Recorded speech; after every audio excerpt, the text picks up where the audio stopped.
इसके बाद बच्चे अगला प्रश्न है एक कि 0.01 m, ठीक है, sodium carbonate, sodium carbonate, carbonate विलयन बनाने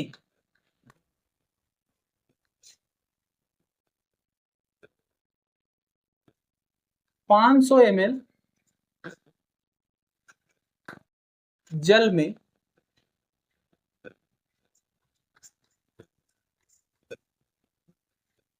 बनाने के लिए, यहाँ पे लिख लेना, बनाने के लिए 500 ml जल में कितने ग्राम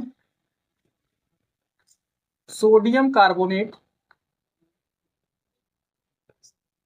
सोडियम कार्बोनेट घोलना पड़ेगा,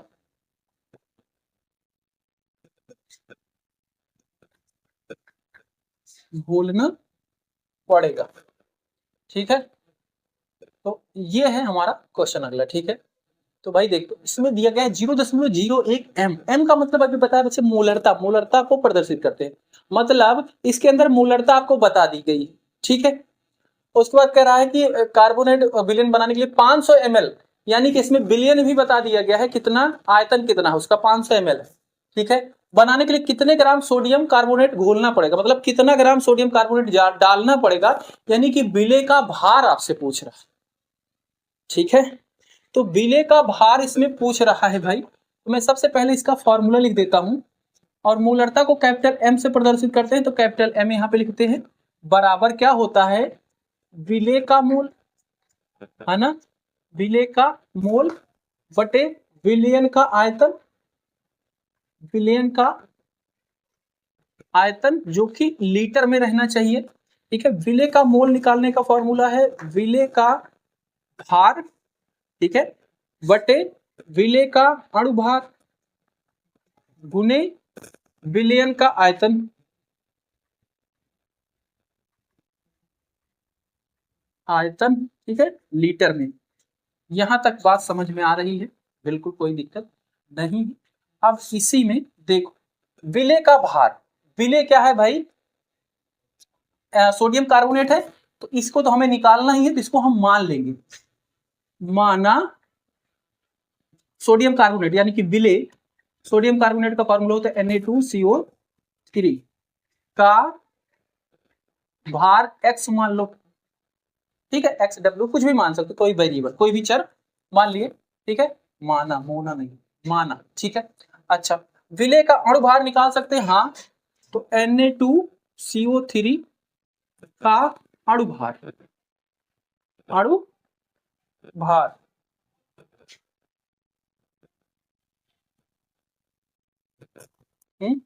Na2CO3 का अणुभार कितना हो जाएगा, सोडियम का बच्चे एक सोडियम का होता है 23, यहाँ पे 2 है, तो 2 गुना 23 हो जाएगा। कार्बन का कितना होता है, 12 होता है। ऑक्सीजन का कितना होता है, 3 ऑक्सीजन है, एक ऑक्सीजन का 16 होता है, ठीक है। तो 23 दूना कितना हो जाएगा, प्लस 12, 16 त्रिक 48, जोड़ लो, 8 2 10, 16 6 हासिल आया 1, 4 1 5 और 4 9 हो गया, 9 1 10, 106, इसका अणुभार क्या हो गया, 106 ग्राम। विलयन का आयतन, विलयन का आयतन बना लो भाई, विलयन का आयतन जो कि हमें दिया गया है 500 ml, ठीक है। ml को लीटर में बदलने के लिए 1000 से भाग कर देंगे, तो ये क्या हो जाएगा, 0.5 लीटर हो गया, ठीक है। ये भी पता चल गया, सारी वैल्यू पता चल गई, बस इसके अंदर रखो। अच्छा, मोलरता कितनी दी गई है, मोलरता यानी कि m, कैपिटल M कितना है, 0.01, तो m की जगह पे वैल्यू रख दो 0.01 बराबर विलय का मूल और विलय का भार हमने x माना है, ठीक है। अणुभार कितना आया है, 106 आया है, मल्टीप्लाई विलयन का आयतन कितना है 0.5 आया है। ठीक है, अब ये क्या बन गया, एक सिंपल सा समीकरण बन गया। अब x से ये सारी चीज भाग में है, उधर भेजेंगे तो जाके मल्टीप्लाई हो जाएगा, गुना हो जाएगा। ठीक है, तो इसको हम डायरेक्ट लिख सकते हैं x बराबर 0.01 मल्टीप्लाई 106 मल्टीप्लाई 0.5। ठीक है, और जब इन सबको मल्टीप्लाई करेंगे बच्चे, ये 0.53 ग्राम आएगा। अब बोलोगे भैया ग्राम में क्यों लिखा, क्योंकि बच्चे भार है, भार तो ग्राम में ही रहेगा ना, विलेय का भार ग्राम में रहेगा, तो ये हो जाएगा इसका विलेय का भार। इतना ग्राम सोडियम कार्बोनेट इसमें घोलेंगे तो जिसकी मोलरता, इस विलयन की मोलरता इतनी बनेगी। ठीक है, तो ये इसका जवाब। उम्मीद है बच्चे समझ में आया है। नहीं समझ में आया, वीडियो को रोकिए, अच्छे से समझने की कोशिश करें, नहीं तो फिर दोबारा रिपीट में देखिए। ठीक है, एक क्वेश्चन और बच्चे, इसमें कुछ इस टाइप से भी क्वेश्चन पूछे जाते हैं, जैसे दिया गया है 0.2 m H2SO4 विलयन की नॉर्मलता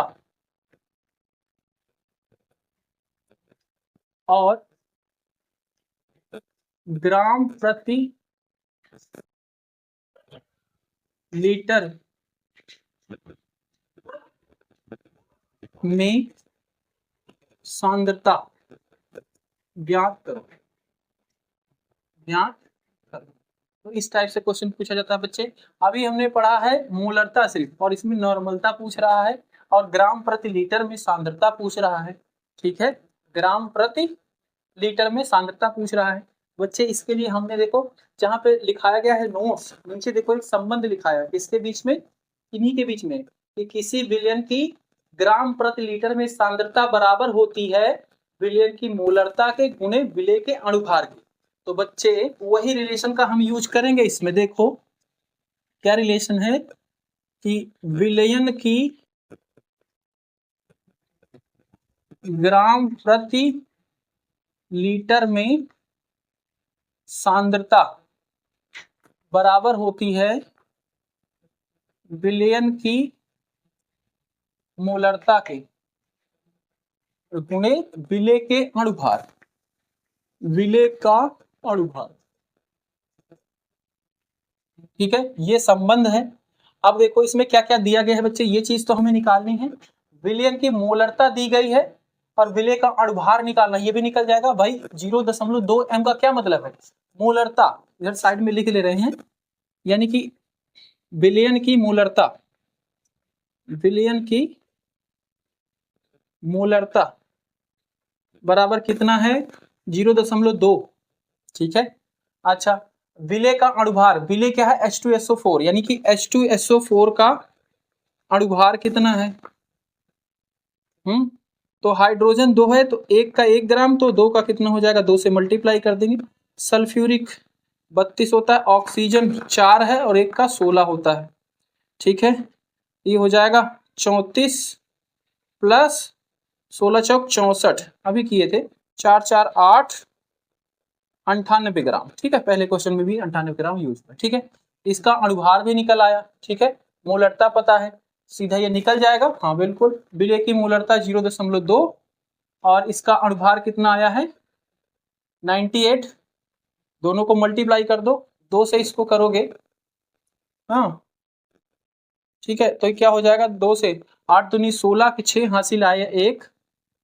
ठीक है, 9 दूनी 18 1 19 दशमलव लग जाएगा 19.6 क्या है ग्राम प्रति लीटर, तो इसकी यूनिट क्या हो जाएगी ग्राम प्रति लीटर, ये इसका जवाब हो जाएगा। तो ये एक चीज तो हो गया, ग्राम प्रति लीटर में सांद्रता बता दी। ठीक है, और एक संबंध और था, नॉर्मलता के बीच में भी एक संबंध था। क्या संबंध था कि विलयन की एक जवाब तो ये हो गया, 2 जवाब पूछा है। ठीक है, विलयन की नॉर्मलता को अगर हम डिवाइड करते हैं विलयन की सांद्रता से तो क्या आता है, अम्लता बताती। H2SO4 क्या है, अम्ल है। ठीक है, इसकी अम्लता होती है 2। ठीक है, N जो लिखा गया था, N क्या बोले थे, अम्लता है। तो जो भी यौगिक रहेगा यहाँ पे बच्चे अम्ल है तो इसकी अम्लता क्या होती है, 2 होती है। आपको याद करना पड़ेगा, इसको नोट कर लेना। H2SO4 की अम्लता क्या होती है, 2 होती है, यानी कि N की वैल्यू कितनी हो गई, 2 हो गई। ठीक है, सॉरी विलयन की मोलरता है, यहाँ पे सांद्रता लिख दिया, विलयन की मोलरता। ठीक है, विलयन की, अब ये नॉर्मलता निकालना है, इस चीज को जब उधर भेजेंगे जाके मल्टीप्लाई हो जाएगा। ठीक है, तो सीधा मैं ये लिख सकता हूं, विलयन की नॉर्मलता बराबर क्या हो जाएगा, N की वैल्यू 2 बता दिया, याद करना H2SO4 की अम्लता 2 होती है और विलयन की मोलरता हमें दिया ही गया 0.2। ठीक है, ये उधर जाएगा तो N के साथ मल्टीप्लाई होगा, तो यहाँ पे भी मल्टीप्लाई कर दिए और ये क्या आ गया 0.4। नॉर्मलता आ गई। नॉर्मलता का मात्रक होता है तुल्यांकी प्रति लीटर। ठीक है, ये इसका मात्रक हो जाएगा। अभी मैंने नॉर्मलता पढ़ाया नहीं है, बट ये ऐसे क्वेश्चन पूछे जाते हैं, बिना आपको जाने भी इस रिलेशन से आप निकाल सकते हो। अगर आपको मोलरता पता है तो आप नॉर्मलता बता सकते हो इस संबंध के लिए। तो वीडियो को रोक ले बच्चे, इसको नोट कर ले अच्छे से समझ के। एक प्रश्न और है बच्चे, ये बड़ा फेमस प्रश्न है। ठीक है, कई बार इसको एमसीक्यू में कहीं पे भी पूछा जाता है। ठीक है, जल की मोलरता, जल की मोलरता ज्ञात करो और जल का घनत्व तो होता है बच्चे, जल का घनत्व 1 ग्राम पर ml है। ठीक है, जल की मोलरता ज्ञात करो और जल का घनत्व क्या है, 1 ग्राम पर ml होता है। ठीक है, भाई कैसे करेंगे, तो मोलरता का फॉर्मूला के लिए तो बच्चे हमें क्या पता होना चाहिए, इसमें विलेय पता होना चाहिए, विलायक पता होना चाहिए, विलेय पता होना चाहिए और अणुभार पता होना चाहिए और आयतन पता होना चाहिए। ठीक है, तो सबसे पहले हम फॉर्मूला लिख लेते हैं फिर बताते हैं।